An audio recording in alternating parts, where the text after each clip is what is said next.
Pengamat, sulit dipungkiri ada tendensi membendung hak angket dengan dilantiknya AHY jadi menteri.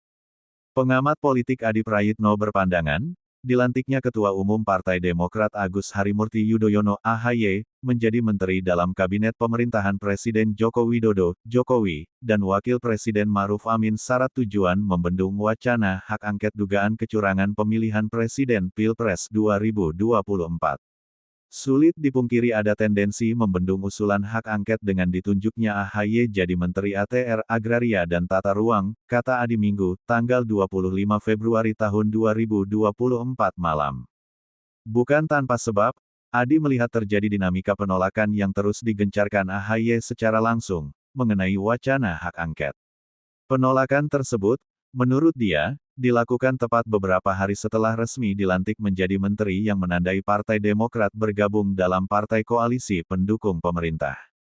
Buktinya, sesaat setelah dilantik, AHY langsung agresif menolak usulan hak angket yang dinilai kontraproduktif dengan niat rekonsiliasi nasional. AHY belakangan sangat agresif menolak usul hak angket, ujar Adi. Namun, Adi menilai pemerintah dan Demokrat akan menemukan kesulitan untuk membendung wacana yang awalnya digulirkan calon presiden, Capres nomor urut 3 Ganjar Pranowo itu.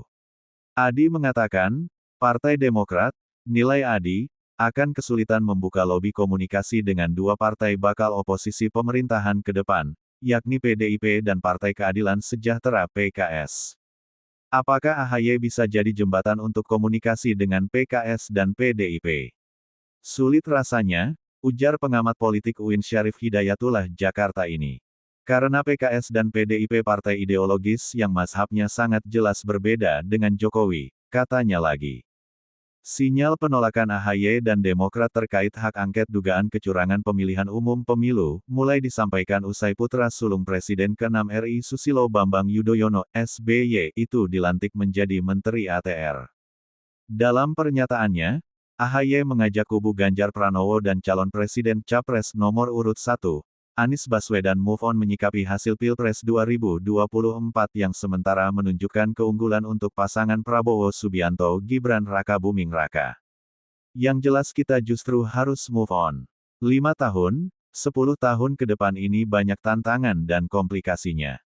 Saatnya kita harus membangun kembali rekonsiliasi bangsa dan kita berikan ruang demokrasi, kata AHY di Istana Negara, Jakarta, usai dilantik sebagai Menteri ATR pada tanggal 21 Februari tahun 2024. Kemudian, pada tanggal 24 Februari tahun 2024, AHY mengatakan, tak ada hal yang mendesak untuk memunculkan hak angket DPR RI terkait kecurangan pemilu 2024. Menurut dia, langkah itu tidak akan berjalan baik karena selisih suara Prabowo Gibran, dengan dua pasangan calon paslon lain terpaut cukup jauh. Bisa dilihat secara rasional hasil penghitungan sementara terkait Pilpres ini sudah menempatkan pasangan dua Prabowo Gibran sebagai kandidat yang unggul dan marginnya besar, ujar AHY di rumah dinas Wakil Presiden Ma'ruf Amin, Menteng, Jakarta, saat itu. Dia pun mengungkapkan, tidak melihat ada kecurangan dalam proses Pilpres 2024. Ini tidak bisa, saya tidak melihat ada sesuatu yang sangat aneh di situ. Karena, memang jarak perolehan suara jauh, kata AHY. Meski begitu, AHY menghormati wacana penggunaan hak angket DPR RI yang diusulkan sejumlah pihak.